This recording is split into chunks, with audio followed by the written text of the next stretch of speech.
City union bank all in one ஆப்ல இருந்து video KYC மூலமா வீட்ல இருந்தே பேங்க் அக்கவுண்ட் ஓபன் பண்ணலாம். வீடியோ கால்லயே வெரிஃபிகேஷன் முடிஞ்சிரும். City union bank. ஒருவர் 75 வயதான பிறகு ஓய்வு பெற வேண்டும் என்று RSS தலைவர் மோகன் பகவத் பேசியது சலசலப்பை ஏற்படுத்தியுள்ளது. நாக்பூரில் RSS அமைப்பின் மூத்த தலைவர் மோரு பந்த் பிங்க்லி குறித்த புத்தக வெளியீட்டு விழா நடந்தது.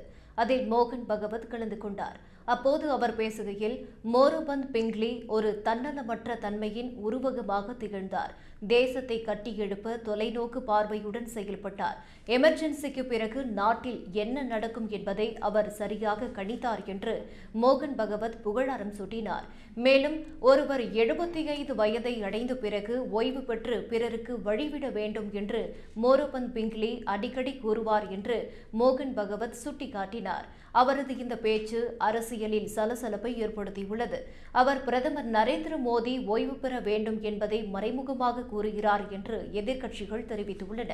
இதுகுறித்து சிவசேனா உத்தவ் பிரிவு எம்பியான சஞ்சய் ராவத் கூறுகையில், பாஜகவின் மூத்த தலைவர்களான LK அத்வானி, முரளி மனோகர் ஜோஷி, ஜஸ்வந்த் சிங் ஆகியோரை 75 வயதான பிறகு பிரதமர் மோடி கட்டாயப்படுத்தி ஓய்வு பெற செய்தார். ஒன்றை கடைபிடிக்காமல் அடுத்தவருக்கு அறிவுரை வழங்குவது ஆபத்தானது.